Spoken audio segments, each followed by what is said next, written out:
इनकी जो राजनीति है, जो लाशों पे राजनीति कर सकते हैं आप। देश के इतिहास में पहली बार है कि सरकार खुद आंदोलन कर रही। राज्यसभा में बहुमत नहीं था, उसमें भी ठगी कर ली, आंदोलन रोक दिए। वो टस से मत नहीं हो रहे, हमारे आंदोलन चलते रहेंगे, एक के बाद दूसरा, दूसरे के बाद तीसरा। लड़ाई जा रहा हूँ, मेरे पीछे पीछे CID लगी हुई है। है देश की आज़ादी से भी बड़ी लड़ाई है। तो 5 तारीख को पूरे देश में हाईवे जाम होंगे। वो जातिवाद पे और धर्मवाद पे ले जाते हैं कि हमारे सैनिक भाई शहीद हो गए, उनके नाम पे वोट मांग ली। देखिए, ऐसा नहीं है कि सरकार टस से मस नहीं हो रही।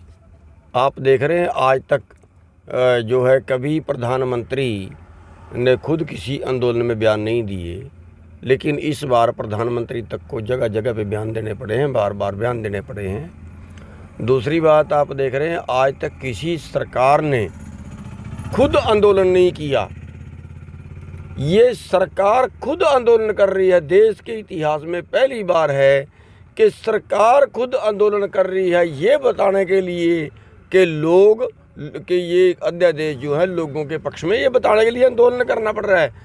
ये किसान यूनियन वालों के कहने से मत जाओ, ये बताने के लिए आंदोलन करना पड़ रहा है। ये एक तरह की जिद है।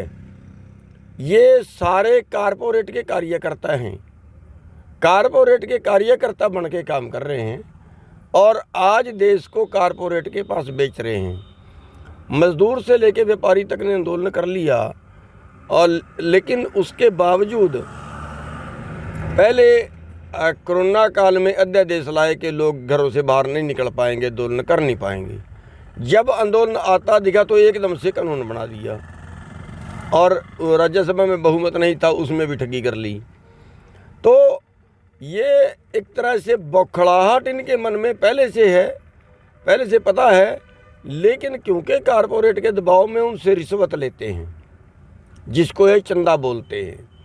अब जिनसे वो पैसा लिया है उनका हक बजाना है, और उनका हक बजाने के लिए पूरे देश का जो कारोबार है वो ये कारपोरेट को बेच रहे हैं। लेकिन ये लड़ाई जो है वो जारी रहेगी, अंतिम सांस तक लड़ेंगे, और ये कानून जब तक नहीं बदलते तब तक लड़ेंगे।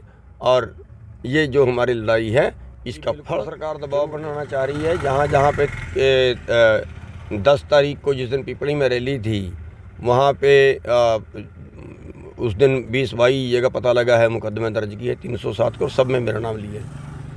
अभी जो शाहबाद में एक और पर्चा दर्ज कर दिया दशहरे वाले दिन, बेदी जी के घर के आगे जो पूर्व मंत्री हैं उनके घर के आगे पुतला जलाया था, पुतला जलाने पे मुकदमा दर्ज कर दिया 307 का, और उसमें भी मेरा नाम है, हालांकि मैं वहाँ था नहीं।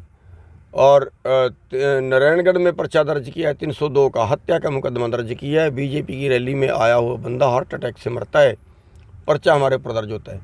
पिपली की सियासत आप देखिए, पिपली में इतना बड़ा षड्यंत्र था, गहरा षड्यंत्र, कि सरकार ने सिविल वर्दी में अपने पुलिस वाले खड़े किए, और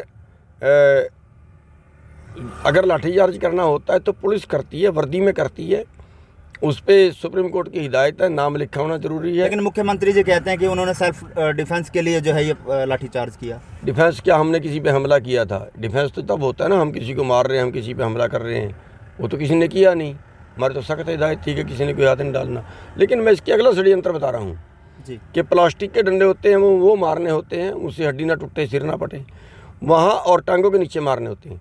वहाँ पे सिविल में लोग हैं, इतने मोटे मोटे बांस के लठ हैं, सीधे खोपड़े में मार रहे हैं, कईयों के सिर पाड़ दिए, कईयों की हड्डियाँ तोड़ दी। इरादा था कि वहाँ पे 1-2 लोगों को मर जाए। अगर वहाँ पे कोई मर जाता है तो उसका 302 का मुकदमा हमारे ऊपर दर्ज करना है। वो चीज़ समझिए चाल थी, वो षड्यंत्र था।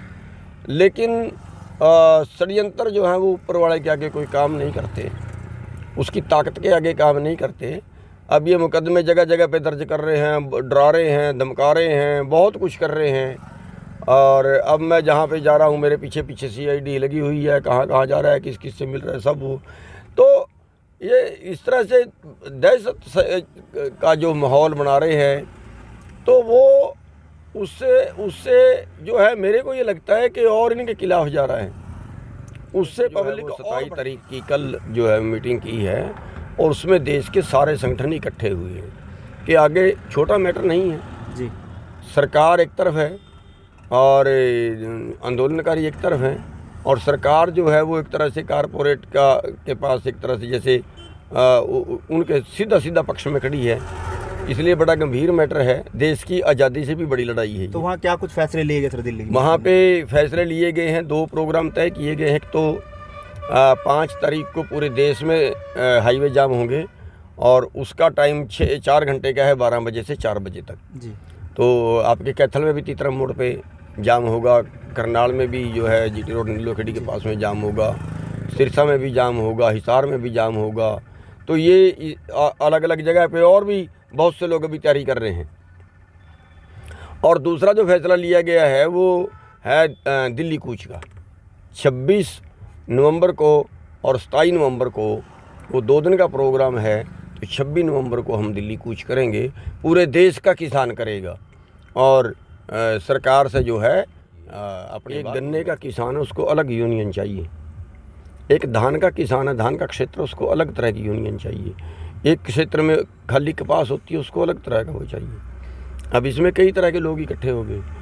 तो लेकिन ये जो लड़ाई है ये सभी की इकट्ठी है और उसी बात पे कल पंचायत थी कि अब गेहूं वाले का, धान वाले का, आलू वाले का सवाल नहीं है, अब तो सब इकट्ठे हो जाएं। हाँ, जिस पाटन की आप बात करते हैं वो केवल ये होता है कि राजनीतिक पार्टियां कई शरारत करती हैं। ये अब बीजेपी ने अपने 2 संगठन खड़े कर ले तो उसके क्या किया जा सकता है? उनको किसान संगठन थोड़ा ही मानोगे, वो तो किसान के नाम पे फ्रेब हो गया। तो नहीं आप ये कह सकते हैं कि पक्ष और विपक्ष की लड़ाई जो है वो संगठनों के तहत लड़ाई जा रही है। देखिए ये तो जातिवाद पे भी लड़ाते हैं। अब हम बता रहे हैं जो कृष्ण वेदी के आगे पुतला फूका उसको कह रहे हैं वाल्मीकि के घर के आगे क्यों फूका। ये जाति का कोई बात हुई? जी। हमारे कार्यकर्ता के आगे वो वाल्मीकि इकट्ठे करके उनसे नारे लगवा रहे हैं, क्या बात हुई ये तो वो इस तरह की ये कुछ भी कर लें। अब ये तो ये भी कह देंगे हाँ ये धार्मिक भावना हो गई, रावण का पुतला फूकता था मोदी का फूक दिया, ये धार्मिक भावना हो गई। तो उसमें भी अब पर्चा दर्ज करने की ये तो नहीं, मैं ये कह रहा हूँ कि ये किसी भी बात को जातिवाद पे और धर्मवाद पे ले जाते हैं। इनकी जो राजनीति है, जो लाशों पे राजनीति कर सकते हैं। आप सोचिए भाई हमारे सैनिक भाई शहीद हो गए, उनके नाम पे वोट मांग लिए, क्या बात हुई।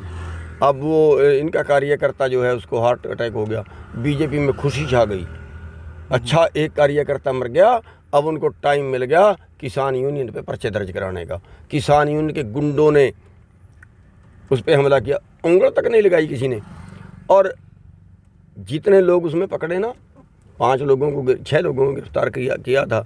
6 में से 3 लोग बीजेपी छोड़ के किसान यूनियन ज्वाइन की है, 2 लोगों ने जेजेपी वालों ने किसान यूनियन ज्वाइन की है। तो उनको ये किसान यूनियन के गुंडे बता रहे हैं। शर्म भी बेच खाई, शर्म भी नहीं आती बोलते हुए को। तो ये पोजीशन है लड़ाई को ये किसी ना किसी तरह का मोड़ देने की फिराक में है, लेकिन आज तक इनके सभी षड्यंत्र फेल हुए हैं और आगे ऊपर बढ़ा। वास्तविकता ये है कि बीजेपी किसान विरोधी है। पंजाब ने जो कानून बनाए हैं वो किसानों की मांग पर बनाए हैं और हम ये मांग करते हैं कि जितने भी प्रदेशों के अंदर गैर बीजेपी सरकारें हैं उन सभी को पंजाब जैसे कानून बना देने चाहिए। तो वो सही है? बिल्कुल सही है, किसान के पक्ष में है, उनका स्वागत है, उनका बहुत अच्छा कदम है। चढ़ूनी साहब, और अगर जिस तरह से पहले आपने इस अध्यादेश कानून को लेकर आवाज़ को जो है वो बुलंद किया, तमाम धरने प्रदर्शन किए, लेकिन अब वो चीज़ नहीं देखी जा रही। जबकि पंजाब में एक बात करें, पंजाब के जो किसान हैं उन्होंने पूरे पंजाब में जो है टोल टैक्स बिल्कुल बंद कर दिए हैं। फ्री टोल टैक्स जो है पंजाब अब इस समय है और टोल टैक्सों पर किसान बैठे हैं। तो क्या हरियाणा में भी ऐसी कुछ देखने को मिलेगा? देखिए, नंबर 1 बात, हमारा आंदोलन कोई टोल टैक्स बंद करने के से हमारा सिरे नहीं चढ़ता। टोल टैक्स बंद करना हमारा ध्येय नहीं है। वो तो एक रोष है, एक दुखी है कि भाई कंपनियों का राज देश में हो गया इसलिए टोल टैक्स बंद किए हैं और भी बहुत कुछ वहाँ पे है। दूसरी बात मैं आपको ये बताना चाहूँगा, जो आपको नज़र आ रहा है कि पंजाब में ज़्यादा है, पंजाब में एक भी मुकदमा दर्ज नहीं हुआ आज तक। हमारे पे 5 मुकदमे एक दिन दर्ज हुए, जिस दिन हमने कहा दशहरे पे मोदी का पुतला जलाएंगे। एक दिन में 5 मुकदमे दर्ज हुए। 20-22 मुकदमे एक दिन दर्ज हुए। 307 का मुकदमा दशहरे वाले दिन एक और दर्ज हुआ। 302 का मुकदमा एक और दर्ज हुआ जो नारायणगढ़ का है। वहीं पे एक और रास्ता रोकने का मुकदमा दर्ज हुआ। और जगह जगह से, कई जगह से रिपोर्टें आ रही है मुकदमा दर्ज होने की। आप ये बताइए कि इतने सारे मुकदमे दर्ज होने के बावजूद भी हरियाणा का किसान सड़कों पे है, उसके बावजूद भी हरियाणा का किसान आंदोलन लड़ रहा है, पंजाब में एक भी मुकदमा दर्ज नहीं हुआ, तो ये हरियाणा के किसानों की बहादुरी है। आज सफीदों में भी आपने रेड करी, क्या कुछ पूरा मामला सामने आया? सफीदों में यूपी से जीरी आ रही थी, 7-8 ट्रक वहाँ पे आए हुए हैं। कल उन्होंने, वहाँ के हमारे कार्यकर्ता हैं, उन्होंने वो पकड़े और उसके बावजूद भी आज तक उस पर कोई कार्रवाई नहीं की, इसलिए वहाँ पे जाना पड़ा था। और अब उन्होंने एक कमेटी बनाई और उसकी कहा है कि जब तक ये जांच नहीं होगी, 4 मेंबर हमने उसमें दिए हैं, जब तक इसकी जांच नहीं होगी, पूरी कंप्लीट नहीं होगी, तब के हम ये आंदोलन जरूर जीतेंगे। तो सरकार से इस बारे में कोई वार्तालाप हुई? अभी तक कोई वार्तालाप नहीं। कोई वार्तालाप नहीं, सरकार ने बुलाया भी नहीं आपको? बुलाया था, पंजाब वालों को बुलाया था, हमें भी एक दिन बुलाया था। जो यहाँ का एक MP है, धर्मवीर, कमेटी बनाई थी, उसने जाके ये कहा ये अध्यादेश तो वापिस होंगे नहीं, फिर हम बात भी क्या करते आगे जाके। और पंजाब वालों से को बात के लिए बुलाया था, लेकिन कोई आया ही नहीं। टस से मस वो भी नहीं रहे, टस से मस तो हम भी नहीं हो रहे हैं। हमने ही कौन सा आंदोलन रोक दिए, वो टस से मस नहीं हो रहे। हमारे आंदोलन चलते रहेंगे, एक के बाद दूसरा, दूसरे के बाद तीसरा। लड़ाई चलती रहेगी? बिल्कुल लड़ाई चलती रहेगी।